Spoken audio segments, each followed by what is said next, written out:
Hi, thank you for joining today's 5-minute Bible study in the book of Colossians. We continue in chapter 4, and we're in verse 13. So open up your Bibles, take a look at verse 7 through the rest of this chapter so you get the full context of what we're looking at today. Verse 13 says this: "For I testify for him that he has a deep concern for you and for those who are in Laodicea and Hierapolis." So this is a continuation of verse 12, where Paul was speaking about Epaphras, who had planted this church in Colossae in the first place. And now here he continues that conversation about Epaphras, and he says, I testify about him or for him. And it's a great point that we recognize that that is how important Epaphras is to Paul, because Paul is actually testifying for him. It's like giving a reference. And so here we see that Paul recognizes the great work Epaphras is doing. And he says, and not only for you, but also for those who are in Laodicea and Hierapolis. And we recognize through that Epaphras probably didn't just plant the church in Colossae. He probably also planted the church, or at least helped plant the churches in Laodicea and Hierapolis. So let's talk about that a little bit. Laodicea is about 12 miles away from Colossae. Hierapolis is also about 12 miles away from Colossae. And they kind of form a little triangle. And as we look at these three cities, what we recognize is that Laodicea and Hierapolis are actually much larger and prosperous than Colossae. And so we know that those cities are bigger cities. They were on major routes from the east to the west for trade routes. So there was a lot of opportunity there for making money, and especially in Laodicea, this would have been true. Laodicea was a very rich city, if you would. And so here we see that Epaphras has gone from his hometown of Colossae to the two nearby cities that are much larger, much more prosperous. What do we know about Hierapolis? Hierapolis, it's the only time it's mentioned in the entire Bible. So what we really know about Hierapolis is from outside of the Bible. We know that they had hot springs there, which is important in a second. You'll see why. And in those hot springs, there were lots of minerals, so it was good for bathing. So people would go to Hierapolis for that sort of spa treatment, if you would.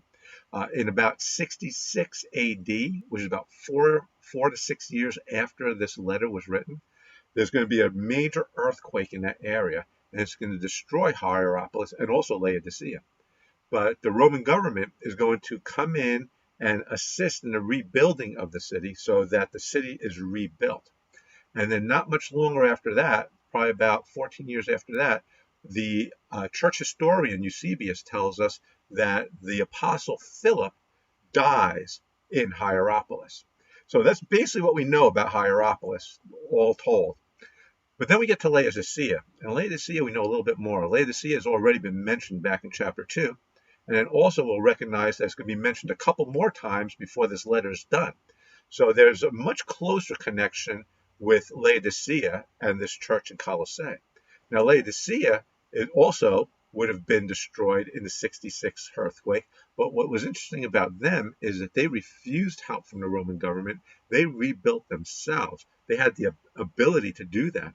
And so by the time the book of Revelation is written in about 95, we recognize that Laodicea is actually a booming city with a lot of wealth. And in fact, that's what another thing that we see about Laodicea, that Laodicea is one of the 7 churches that are mentioned in the book of Revelation, into the letters of the churches there. And what do we learn about them then? Well, we recognize that they are one of the last churches that's mentioned in the book of Revelation in those 7 letters. And we realize that they have a lot of serious problems by then. In fact, in most of those churches that are mentioned in that book of Revelation, most of them have some good points and some bad points. Some of them have just good points.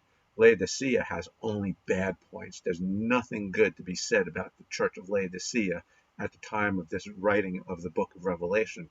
So something's going to happen in this church and in this town that causes this church to become basically what Jesus says, lukewarm.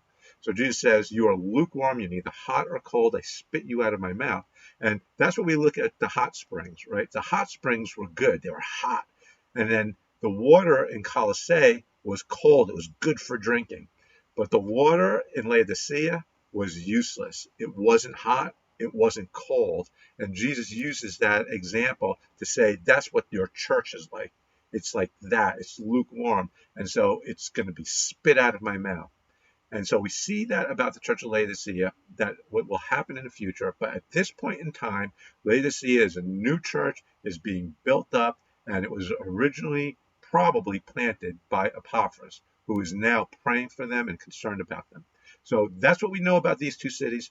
Thank you so much for joining me today. If you have any questions, go ahead and put them in the comment section below, and I'll get back to you as soon as I can. Until then, thank you so much for joining me today. Have a wonderful day, and God bless you.